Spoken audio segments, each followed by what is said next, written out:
Buenas tardes, les saluda su servidor, el doctor en Derecho Juan Bautista Rivera. Buenas tardes, doctor Rafael Chacón. Buenas tardes, maestros. Buenas tardes. Los saludo con respeto y los abrazo con cariño. Antes que nada, a todos muchas gracias por recibir de manera cordial estas tertulias, que no son otra cosa más que platicar de los pensadores actuales y pensadores contemporáneos y sobre esos hacer una crítica constructiva. El tema de hoy va a ser los pensamientos ideológicos, filosóficos y teológicos de Joseph Ratzinger. Hablar de Joseph Ratzinger apartados de la teología es un tema muy complejo. Si vemos el antecedente que él tiene desde su niñez, su juventud y parte de esta última etapa inmerso en la filosofía y en la teología, vemos que toda su vida ha estado inmerso en estas ideas, entonces es complicado siempre tratar de hablar de este filósofo y teólogo, alejándonos de este tema tan complejo que es la teología. Sin embargo, bueno, pues vamos a tratar de hacerlo. Como antecedente biográfico de Ratzinger tenemos que él hizo sus estudios primeramente en filosofía, posteriormente se doctoró en teología, y bueno, de ahí se desarrolló una serie de postulados. Él nace en Alemania el 16 de abril del año 1927, que curiosamente le viene a coincidir con un sábado de gloria, un sábado santo, y también curiosamente, como dato curioso, fue bautizado el mismo día. Dentro de sus primeras enseñanzas fueron teológicas que realizó bajo una formación cristiana, humana y cultural. En 1944 fue enfilado y enrolado a los servicios auxiliares antiaéreos, es decir, Ratzinger pertenece al Tercer Reich del Führer, cosa que fue muy criticada. Sin embargo, él, haciendo un acto de defensa ante estas manifestaciones, él dice que en esa época, o por lo menos los jóvenes de esa época, eran enrolados en los servicios auxiliares antiaéreos del Primer Reich, pero como un acto común, es decir, no era un acto deliberado que él pertenecía al Tercer Reich del Führer y que comulgara con esas ideas, sino que era parte de lo que los jóvenes de esa época tenían que hacer. Fue algo que le fue muy criticado cuando estuvo en su pontífice. En 1951 recibió la orden sacerdotal, en 1952 inició sus actividades como profesor en la Escuela Superior de Freising, Alemania. Aquí hay otro dato curioso que también no ha salido mucho a la luz pública, que es que él fue profesor de diversas universidades en materia de filosofía y teología, y que incluso él fue vicerrector de una universidad pontificia. En el año de 1953 se doctoró en teología con la tesis Pueblo y Casa de Dios en la doctrina de la Iglesia de San Agustín. Precisamente de ahí nacen sus primeros postulados hablando de estos temas de San Agustín. Fue profesor, como se los comentaba, fue profesor de teología dogmática en diferentes universidades de Alemania. Hasta el año de 1969 alcanzó el cargo, como les había comentado, de vicerrector. Su intensa actividad científica lo llevó a desempeñar importantes cargos en la Comisión Teológica Internacional. En 1972 fundó una revista, justamente con otros teólogos, llamada Communion. Concluyendo con esta parte de introducción de la biografía de Ratzinger, él tuvo una vida relativamente en paz hasta que llegó a ser este postulado papal, y fue bueno cuando viene la parte de las aristas que le vienen a encomendar a Joseph Ratzinger. Esta es parte de la introducción. Dejo el uso de la palabra al doctor Rafael Chacón para que nos complemente parte de esta biografía, o si quiere entrar ya directo al tema. Adelante, doctor Chacón. Gracias, doctor. Bueno, voy a comenzar con una frase de un investigador del siglo XX, de las personas más eruditas. Dice: nada sucede hasta que algo se mueve. Albert Einstein. Y lo que estamos haciendo aquí es moviendo esa venda que muchas veces está en una sociedad dormida por falta de ese pensamiento crítico. Y parte del objetivo de esta tertulia es promover el pensamiento crítico.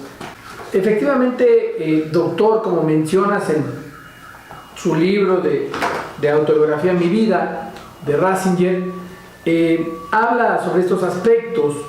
Creo que habría que subrayar que es uno de los teólogos más leídos del siglo XXI. Es un teólogo progresista, porque la diferencia de Juan Pablo II vuelve a reformar, en este caso, los ordenamientos desde el procedimiento electoral.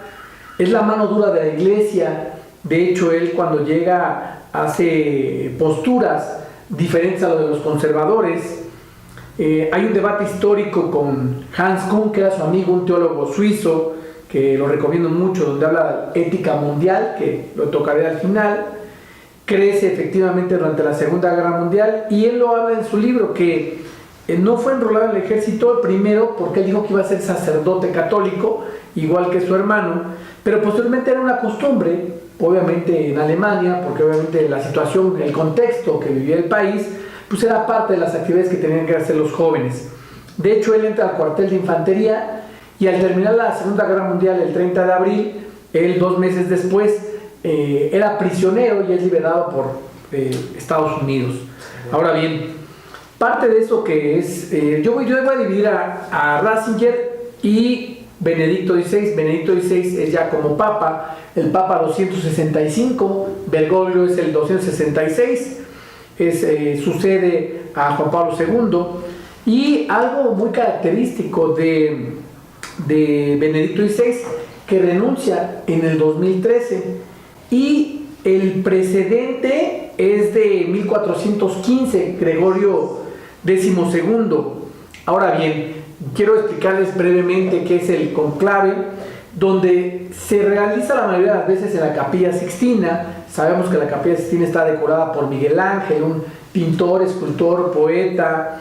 Uno de los frescos más importantes, la creación de Adán. Dura 4 años, de hecho Miguel Ángel haciendo 1508-1512, y se tarda por el tema de los pagos. Entonces ahí se elige en ese conclave, y son 121 cardenales. Es la modificación que hace Ratzinger, donde a diferencia de Juan Pablo II, aquí ya vota, regresamos a que vote, ganará el que tenga la mayoría, 2/3. Entonces efectivamente parte ya sucedería después Jorge Mario Bergoglio, ¿no?, que es Francisco actual de Buenos Aires, donde es carismático, es muy diferente a Ratzinger, y bueno, él decide obviamente renunciar. Tiene más de 50 obras. Efectivamente su tesis doctoral es Pueblo y Casa de Dios en la enseñanza de la Iglesia de San Agustín, y es una parte radical. Entonces, en esta primera parte, ahorita con algunos comentarios nada más, para en nuestra segunda intervención entrar un poco a su obra y a su pensamiento. Me gustaría que el maestro Balán continuara con estos comentarios. Perdón, maestro Balán. Antes, solamente para efectos de precisión, doctor Chacón, y para que también las personas que nos escuchan y nos ven a través de las redes sociales, si bien es cierto, Ratzinger es enrolado a estas, también es cierto que él nunca fue combatiente. Es decir, como bien lo citas, él estuvo encuartelado, sí, pero nunca fue combatiente. Sí, sí. Lo primero que hay que precisar es que él nunca fue combatiente, que él no comulgaba con las ideas del tercer Führer, del Tercer Reich. Eso es importante señalarlo. Al final de cuentas, cuando termina la Segunda Guerra Mundial, bueno, incluso es prisionero, fue prisionero de guerra y bueno, liberado posteriormente. Sí, es cierto. De hecho, en su libro habla que su papá consideraba a Hitler como el anticristo, lo dice él. Sí, no combate la parte que él es, porque es una costumbre, lo que yo decía, que es una costumbre en esa Alemania, que estamos en un contexto de una Segunda Guerra Mundial. Pero efectivamente, como también lo comenté, él dice en su primera ocasión que es sacerdote católico, y en esa parte de infantería, en el cuartel de infantería, la parte que él tiene es levantan una muralla, están construyendo una muralla. De hecho es cuando la parte que él comenta, cuando de hecho él se lastima, y pues obviamente él va narrando en su libro toda la parte que sucede en la Segunda Guerra Mundial. Y de hecho ellos dice, Hitler reforzó la esperanza de que el fin estuviese próximo. Con la muerte de él, cuando se suicida, ellos ven una oportunidad para que obviamente termine esta parte, y como lo comentábamos, su familia obviamente estaba en contra de Adolf Hitler. ¿Cuál es la base, doctor, para nosotros poder concluir en que Ratzinger no comulgaba con las ideas del Führer? Él se convierte en teólogo por ver las atrocidades que precisamente en la Segunda Guerra Mundial, y antes de la Segunda Guerra Mundial, se hacían en contra de este catolicismo. Eso es lo que cita en esta parte de la biografía, y con eso se contrapone a que hubiera comulgado con las ideas del Führer. Sucede lo mismo con Habermas. De hecho, Habermas, cuando escucha las atrocidades de los juicios de Nuremberg, él también es parte, cuando obviamente él, al escuchar eso, él decide fijar una postura, irse sobre el pensamiento crítico. Ratzinger vuelve a pasar también esa circunstancia, como ve las atrocidades de la Segunda Guerra Mundial por Hitler, ¿no? Decide obviamente entrar esa vida de fe. Esta vida de fe, como tú lo comentas, y trae un espacio de confort para Ratzinger antes de que entrara esta cuestión papal. Inicia su pontificado, inicia su carrera teológica con una cuestión algo turbia. Él le nace este amor a Cristo, específicamente dentro del catolicismo, por las atrocidades que él veía que se cometían. Cuando él está vigente dentro de su pontificado, también le sucede algo curioso. Él entra al pontificado con un caos dentro del Vaticano. Este caos que cada persona asimilará desde su punto de vista si realmente era un caos, y que este caos debía de haber sido limpiado por Joseph Ratzinger, o simplemente Joseph Ratzinger debía de haber hecho dejar pasar las cosas. Sin embargo, no era una obligación de él limpiar el Vaticano de todo lo que estaba allá adentro. Al final, él también termina parte de este pontificado con una situación caótica dentro de su espíritu y dentro de sus ideas teológicas, porque no logra limpiar esta parte que estaba descompuesta dentro del Vaticano, y finalmente solicita su renuncia. Ya también por ahí se manejan muchas diversas teorías en que él es obligado a solicitar su renuncia. Otra de las teorías que se maneja es que él hace por sí solo su renuncia, cansado de que no pudo limpiar todas estas atrocidades que veremos en la siguiente etapa. Ahora sí le dejamos el uso de la palabra al maestro Balam, que le gustaría abonar al tema. Bueno, primero nada, muchas gracias. Yo los veo emocionados, entrados, y vaya, me encanta escuchar este tipo de discursos. Fíjate que a mí particularmente me agrada mucho la historia de la Segunda Guerra Mundial. Me agrada la historia de la Luftwaffe, se me fue el nombre, del ejército alemán, no la ideología, sino como fuente de inspiración, ¿no? Porque bueno, habíamos hablado o había ahondado un poco acerca de la historia del pueblo alemán. Había comentado de la emergencia del primer Reich, del segundo Reich, y el tercero, ¿no? Con el Führer, con Adolf Hitler a la cabeza. Y es bien pertinente tocar estos temas porque la escuela de Frankfurt nos trae a colación productos terminados, me atrevería a decirlo, de pensamiento, ¿no? Podría ser, 1927, que nace Joseph Ratzinger. Va a coincidir poco más, poco menos, 2 años de diferencia entre Chomsky y Habermas, ¿no? Un periodo de entreguerras, un periodo donde la República de Weimar va a la alza, y bueno, Alemania convulsionándose. Por ahí había leído algunos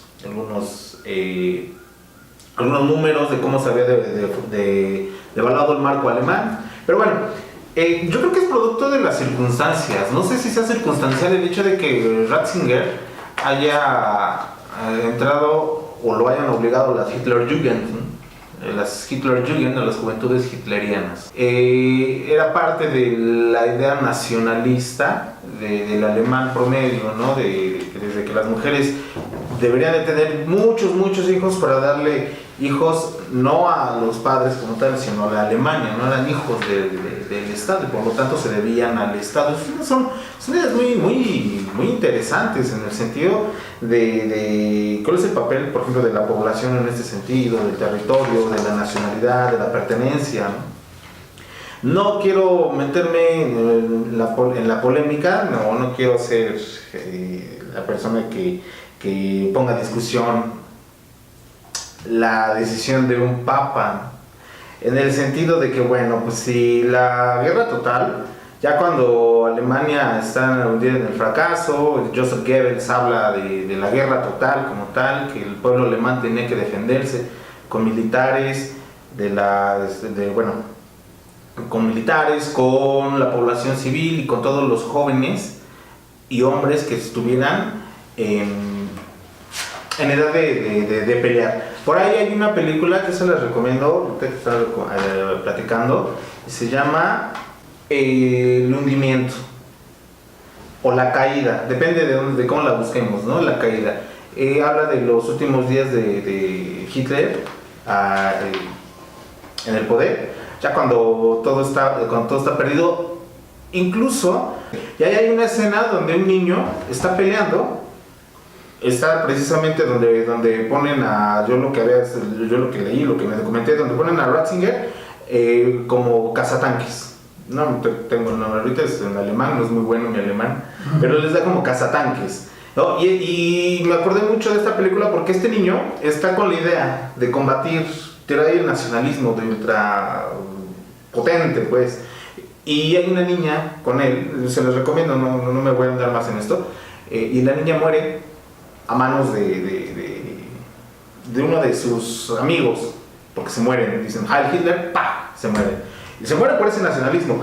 Y bueno, el niño a final de cuentas corre con su papá está amputado de una mano, ya no puede pelear, y su papá le había dicho que no peleara. ¿Por qué platico todo esto? No sé si sea pertinente decirlo, ¿no? Pero, y aquí viene mucho un poco de la ética. Hasta dónde uno como persona puede determinar qué es lo bueno y qué es lo malo, porque nosotros somos seres de convicciones, yo estoy totalmente convencido de eso, ¿no? Entonces no sé si sea plausible exigirle a un muchacho de 17 años más o menos, ya cuando está la Alemania por caer, que dijera no quiero, no le entro a la Hitlerjugend.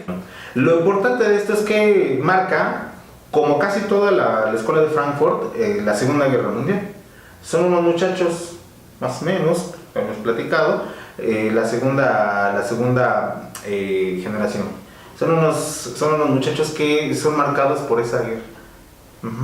Solo que creo que Ratzinger, yo quiero verlo de esta manera, la segunda parte creo que vamos a platicar un poco de esto, cómo se divide entre Joseph Ratzinger y Benedicto XVI.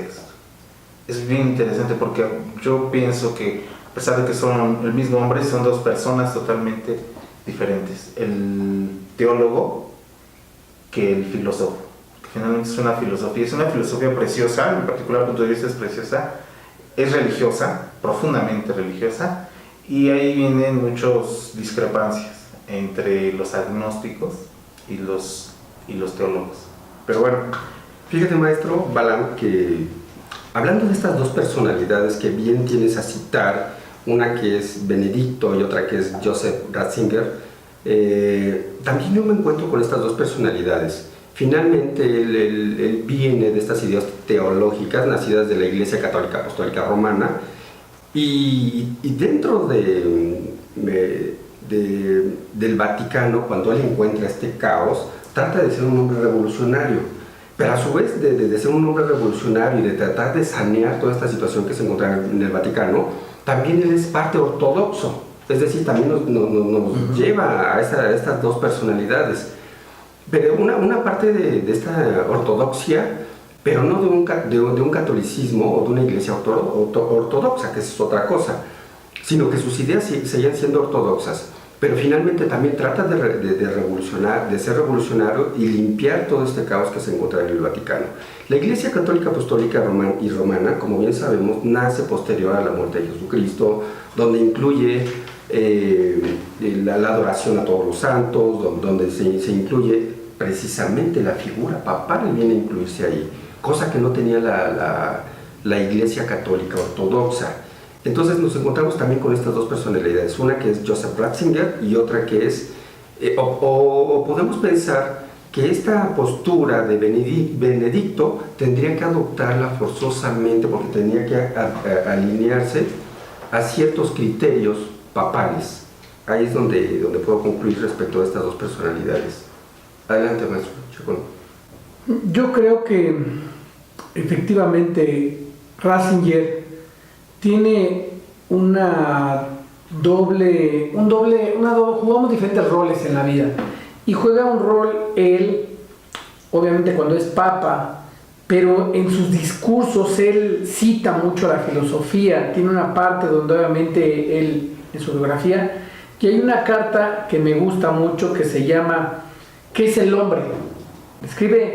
Le escribe Benedicto, pero yo le escucho en una personalidad de filósofo de Ratzinger y dice, ¿qué es el hombre? Inicia con Kant, para empezar. Kant estableció esta pregunta como una de las fundamentales de la filosofía, pero más allá de esto, se trata sencillamente de una pregunta que la propia existencia le plantea al hombre y de la que no puede escapar, por la simple razón de que él mismo existe como una pregunta abierta.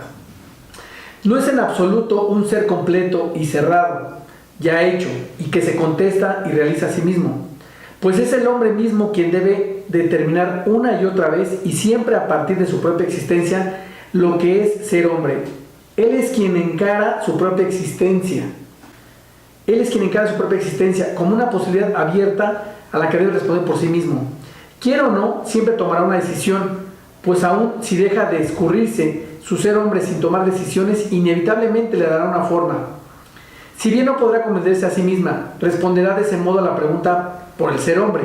La filosofía existencialista puso vigorosamente de relieve este asunto. Jean-Paul Sartre cita a Kant, luego cita a Sartre, considera como lo más tenebroso del destino humano, que sea precisamente el hombre aquel condenado a la libertad, aquel que no puede escapar en absoluto a ese abismal misterio de su ser, aquel que no tiene el hermoso recogimiento del animal, cuyo ser existe de por sí, realizándose en su precisa forma, sino que esté condenado a no tener todavía su propio ser, por decirlo de alguna manera, debiendo crearse una y otra vez como hombre para responder siempre de nuevo la pregunta, ¿qué significa ser hombre? Yo veo aquí, esta carta es un recopilado que hacen, la escriben en 1966, y esta carta de hecho es un archivo que está en su biblioteca, es una grabación que fue la transcripción, donde vemos aquí realmente al filósofo, ¿no? Vemos al filósofo porque obviamente se cuestiona. Si él estuviera hablando desde el punto de vista teológico, ¿qué es el hombre? Lo haría desde el punto de vista de la Biblia, lo haría como cada papa escribe una encíclica, lo haría desde esa parte. Y yo veo aquí a un Ratzinger desde la parte filosófica. Ese es un ejemplo. Otro ejemplo que tengo es, si bien es cierto la influencia, como decíamos, de su tesis doctoral es de San Agustín, y diríamos, bueno, ¿y San Agustín por qué está en la filosofía? Bueno, porque San Agustín, antes de convertirse al cristianismo, él, de hecho, en su libro Confesiones, que es su biografía, y después en Contra los Académicos, hace un debate contra ellos. Y entonces, parte del cierre de sus conclusiones dice, Platón conduce a Cristo. O sea, es decir, ¿y por qué voy a esto? Porque creo que tanto Ratzinger, San Agustín, aún así que son hombres de fe y están en la teología y que están fundamentados totalmente en la parte del cristianismo, aún así la parte de sus discursos está totalmente cruza con una filosofía. Y de hecho, es el único papa que ha tenido un debate, en este caso con un intelectual como Habermas, ¿no? Es muy diferente a Juan Pablo II. Y en ese debate, que es la dialéctica de la secularización, que es del 2004 en la Academia de Múnich, Alemania, Hay dos posturas, la de Habermas y la de Ratzinger. La de Habermas dice, intenta fundamentar la ética a partir de la unificación entre teoría y praxis. Comunicación libre, una sociedad pluralista, la que estamos viviendo en este siglo XXI. Una neutralidad frente a las diversas cosmovisiones. Esto me gusta de Habermas. ¿Por qué? Porque si bien es cierto, lo vemos en Israel, Muro de Lamentos, que conviven tanto la comunidad árabe, la comunidad cristiana, los judíos, los armenios, y están en el tema del Templo de Jerusalén, o la mezquita dorada que se construyó arriba del Templo de Jerusalén, hay una, y parte de esa guerra, ¿no? Esa guerra que es en Egipto, la Franja de Gaza, es un aspecto religioso esa guerra. Y entonces, por eso dice Habermas, una neutralidad frente a esas diversas cosmovisiones. Y dice que el creyente debata públicamente aportando razones válidas desde su parte de su pensamiento religioso, y al no creyente dice, debe escucharlo, debe estar abierto a escuchar al creyente, que vengan esas partes religiosas que las tiene que fundamentar. Y yo creo que esa parte es muy interesante de Habermas, porque a diferencia de Ratzinger, que él lo que plantea, dice, Hans Kuhn, es el que es un teólogo suizo que después se pelea con él en un debate muy famoso, plantea la ética mundial, ¿no? Donde él dice, la ética mundial es una buena propuesta, pero tiene sus limitaciones. La moral es horizontal, la ética es cruza, es vertical. Esa es la diferencia. Ahora, él mismo cuestiona, lo que me gusta en este debate de Ratzinger, es lo que veo. Él cuestiona la religión y dice, ¿no será que la religión el gran peligro? Esto hablando de la sombra del 11 de septiembre, ¿no? Del ataque a Estados Unidos. Pero a su vez dice, hace la dialéctica y dice, ¿es fiable la razón? Si el producto de la razón fue la bomba atómica. Entonces, los argumentos que hace en esa exposición, los planteamientos que hace y las premisas que hace Ratzinger, no son desde el punto de vista teológico, son desde un punto de vista filosófico y de un pensamiento crítico. Ahí yo veo el pensamiento crítico de Ratzinger, porque se pone a debatir con Habermas, ¿no? Según la Escuela de Frankfurt, pensamiento crítico. Y entonces es alguien que cuestiona la propia religión, ¿no? Y dice, no será el mal. Entonces, desde varios puntos de vista, pues la religión es el opio del pueblo, ¿no? Lo dirá Carlos Marx, lo dirá Mao Zedong en el Libro Rojo. Entonces, como ya estoy entrando, a mí me gustaría, si me lo permiten, hacer mi conclusión, es que, gracias doctor, es que realmente ellos se ponen a un debate con Habermas, aunque tiene influencia de San Agustín, esa parte donde ellos pueden decir, bueno, mi fe es esta, pero sí ponen en la mesa la razón, y parte de la conclusión dice, al final dice, bueno, entonces, ¿qué hacemos? Le dice Habermas, y le dice Ratzinger, fe y razón, establecer los límites de uno y de otro. Establezco los límites de la fe, establezco los límites de la razón, para encontrar el camino asentado, es decir, el diálogo. Entonces, esa parte me gusta mucho, después de que cada quien fija sus ideas, fija sus posturas, y al final dice, bueno, es que tenemos que llegar al diálogo. Creo que esa es la parte de lo que nuestra sociedad y lo que estamos haciendo del día de hoy, compartiendo ideas, foro, debate, tertulia, disertación, eso es lo que falta, ponernos a sentar a platicar de estos temas. Y creo que le sucede al final eso a San Agustín, cuando hace su debate contra los académicos y dice, conclusión de la obra, Platón conduce a Cristo. He aquí las convicciones probables que entre tanto me he formado, según pude de los académicos.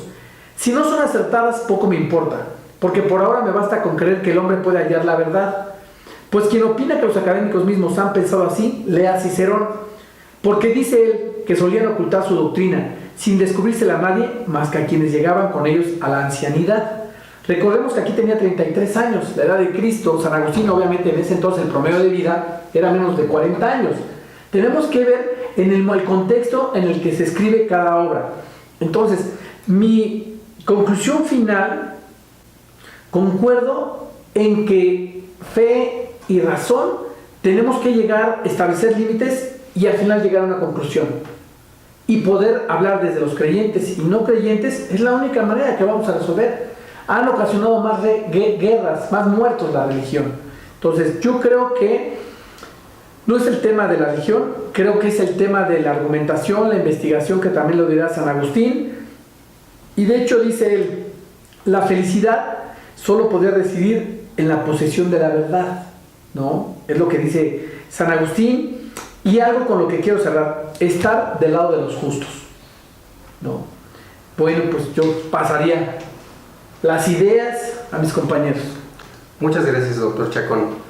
Para dar las conclusiones ya finales, también por parte del maestro César Augusto y de su servidor, le concedo la palabra al maestro César Augusto para que dé su parte final de sus conclusiones y posteriormente lo hará su servidor.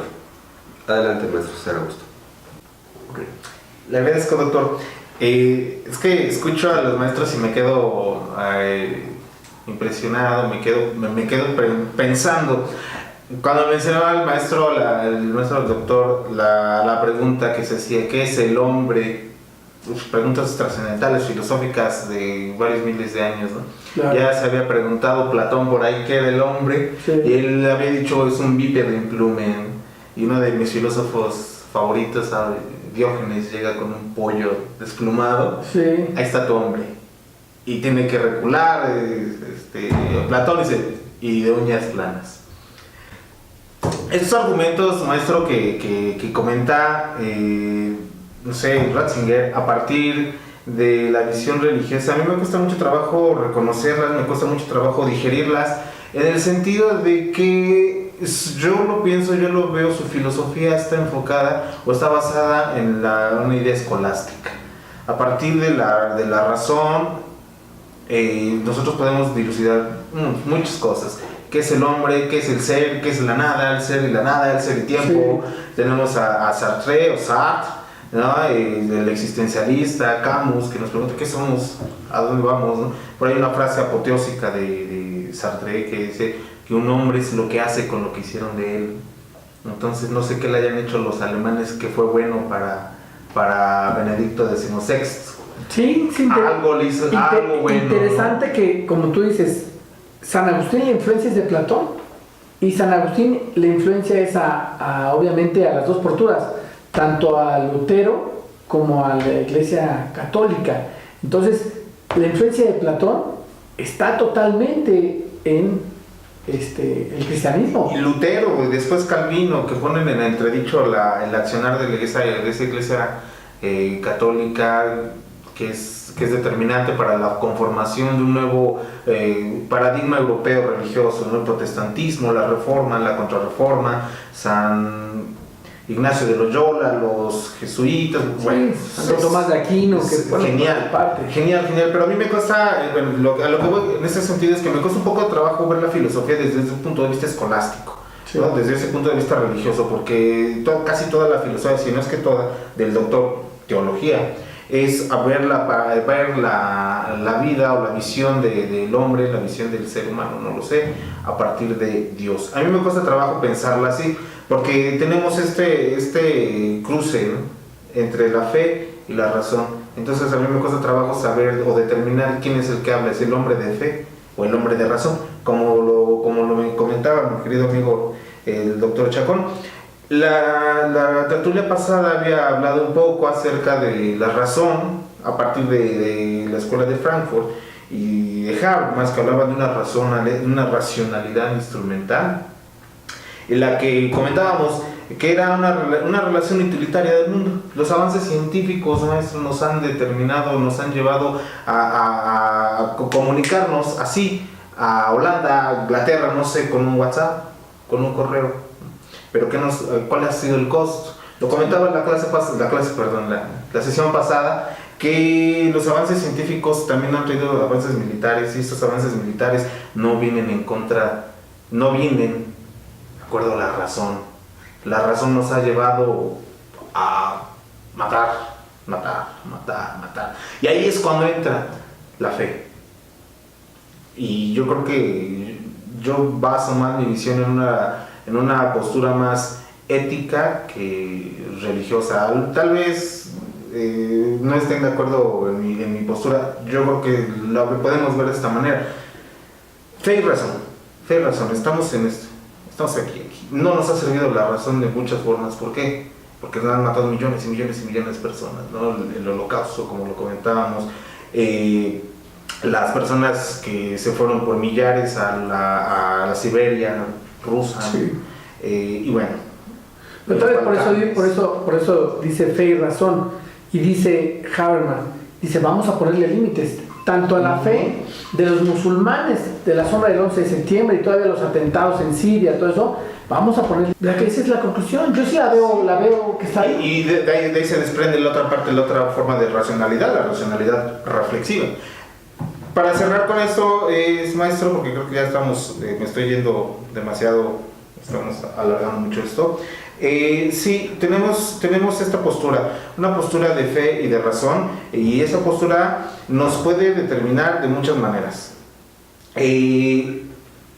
Debemos de buscar, o bueno, yo creo que yo lo veo de esta manera, la filosofía nos hace pensar, y la filosofía problematiza. La filosofía de ninguna manera nos va a dar respuestas, y la filosofía es la que nos da las preguntas y problematiza. En ese sentido, y con esto quiero cerrar, yo creo en una sociedad postmoderna que está en constante avance y de ciertas formas, y quiero ser bien precavido con esto que voy a decir, porque no se tome de ninguna manera mal, porque aparte para esto son los debates o las pláticas. La religión es un freno. Porque si bien es cierto que Ratzinger o Benedicto XVI es un papa que vino a cambiar muchas cosas, también habla de la homosexualidad, del movimiento lésbico, gay, bisexual, transgénero, y lo que se venga sumando, ¿no? en letras, de una teología de la liberación, y de otros movimientos que hablan del ser humano como lo que es, como movimiento social, que no están de acuerdo religión y movimiento social. Entonces es fe y razón, y con eso concluyo. Maestros. Muchas gracias, maestro César Augusto. Muchas gracias, maestro doctor Rafael Chacón. Vamos a terminar esta parte de esta tercera etapa de las tertulias, y lo haré de la siguiente manera. Hago una cita de la Divina Comedia, del canto 29 de la Divina Comedia, en su círculo octavo, foso noveno, y de su Arábigo primero. Y cita: de ver la multitud así llegada y sostener tan pésima tarea, sentí mi mente un tanto conturbada. ¿A qué nos lleva ese pensamiento, esta cita que se hace de la Divina Comedia? El día 28 de febrero del año 2013, Joseph Ratzinger termina su pontificio en su calidad de Benedicto, en su calidad más que de filósofo, de teólogo, el día 28 de febrero del año 2013. Y estando él en la Plaza de San Pedro, ante más de 150,000 personas presentes y tantos millones a través de estos medios electrónicos, él termina su pontificado manifestando que durante su estancia papal hubo días de sol y brisas ligeras, así lo cita él. Con esto él trata de decir que hubo días buenos, pero también él dice que también hubo otros días en donde las aguas bajaban agitadas y el viento venía en contra, y que eso a él le daba en consecuencia una ausencia de Dios, o como él lo cita, que Dios parecía dormido. Así es como él se despide. Cada uno de nosotros adoptará, bajo nuestro propio criterio filosófico, bajo nuestro propio criterio teológico, lo que uno quiera resumir de esas palabras. ¿Cómo se va Joseph Ratzinger en su calidad de Benedicto, en su calidad de Papa del Vaticano? Si él encontró un caos, y ese caos lo transformó a su espíritu, a su pensamiento, y al final lo cita así: que hubo días con aguas agitadas, que bajaban aguas agitadas, que el viento venía en contra, en donde Dios parecía dormido. Cada uno de nosotros y de los que nos ven, también les dejo ese pensamiento. Si en cada una de sus vidas también aparece esa ausencia de Dios, pero también habrá esos días de sol y brisa ligera, como lo mencionó Benedicto. Nos despedimos los tres, muchas gracias a todos, y nos esperamos en la siguiente y cuarta emisión de la tertulia. Muchas gracias. Hasta luego. Buenas tardes. Vamos con Sócrates, ¿verdad? Sócrates. Y Iniciamos con- si no, le pegamos a Nietzsche porque Sí. decía que dentro de las profundidades del bosque, aquel pobre y santo varón que dentro de las profundidades del bosque no se había dado cuenta de que Dios ha muerto. Sí, y Dios dice, Nietzsche ha muerto, ¿no?